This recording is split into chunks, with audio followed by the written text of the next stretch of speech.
ಈ ಮುಖಂಡರು ಕಳಪಳ್ಳಿ ಪ್ರಕಾಶ್ ಅವರು ಮಾತಾಡಬೇಕಾಗಿ ನಾನು ವಿನಂತಿಯನ್ನು ಮಾಡ್ತಾ ಇದ್ದೀನಿ. ಇವತ್ತಿನ ದಿನ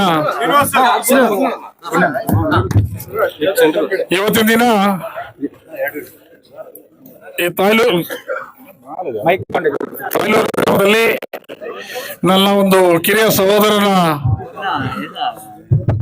ಶ್ರೀನಿವಾಸ್ ಅವರ ಆಚಂಪಲ್ಲಿ ಶ್ರೀನಿವಾಸ್ ಅವರ ಹುಟ್ಟುಹಬ್ಬಕ್ಕೆ ಆಶೀರ್ವದಿಸಲು ಬಂದಿರತಕ್ಕಂತ ಎಲ್ಲ ನಮ್ಮ ಸಹೋದರರಿಗೂ ಹಿರಿಯರಿಗೂ ಎಲ್ಲ ನಮ್ಮ ಆತ್ಮೀಯರಿಗೂ ಸಹ ನಾವು ಈ ವೇದಿಕೆ ಮುಖಾಂತರ ಧನ್ಯವಾದಗಳು ಅರ್ಪಿಸ್ತಾ ಇದ್ದೀವಿ.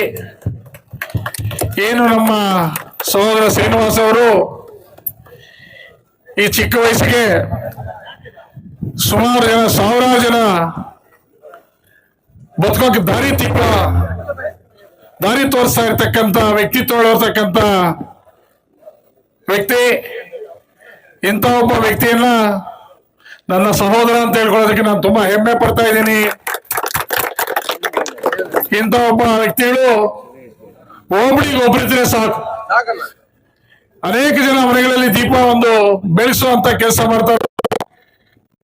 ಒಂದು ವ್ಯಕ್ತಿತ್ವ ಇರತಕ್ಕಂತ ಅವರ ಅಣ್ಣ ತಮ್ಮಂದ ಸಹೋದರರು ಶ್ರೀನಿವಾಸ್ ಹಾಗೂ ಸುಬ್ರಹ್ಮಣ್ಯ ಅಂತ ಈ ಭಾಗದ ಹೆಚ್ಚಿನ ಜನಸಂಖ್ಯೆ ಇರ್ಬೋದು. ನಮ್ಮ ತಾಲೂಕಿನಾದ್ಯಂತ ಅನೇಕ ಜನ ಅವರ ಒಂದು ಕಂಪನಿಯಲ್ಲಿ ಕೆಲಸ ಮಾಡ್ತಾ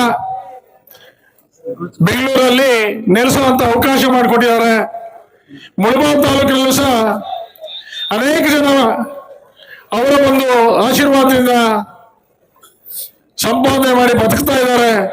ಅವರೆಲ್ಲರ ಆಶೀರ್ವಾದ ಸಹ ಅವರ ಕುಟುಂಬದ ಮೇಲೆ ಇರಲಿ ಅಂತ ಈ ಭಾಗದ ಹಾಗೂ ತಾಲೂಕಿನ ಎಲ್ಲ ಜನತೆ ಆ ಕುಟುಂಬವನ್ನ ಆಶೀರ್ವದಿಸ್ಬೇಕಂತೇಳಿ ಈ ವೇದಿಕೆ ಮುಖಾಂತರ ಕೋರ್ಕೊಳ್ತಾ ಈ ಕಾರ್ಯಕ್ರಮಕ್ಕೆ ಆಗಮಿಸಿ ಅವ್ರನ್ನ ಆಶೀರ್ವದಿಸ್ತಕ್ಕಂಥ ಎಲ್ಲ ನನ್ನ ಸಹೋದರಿಗೂ ಸಹ ನಾನು ವಂದಿಸ್ತಾ ಈ 4 ಮಾತುಗಳನ್ನು ಮುಗಿಸ್ತಾ ಇದ್ದೀನಿ.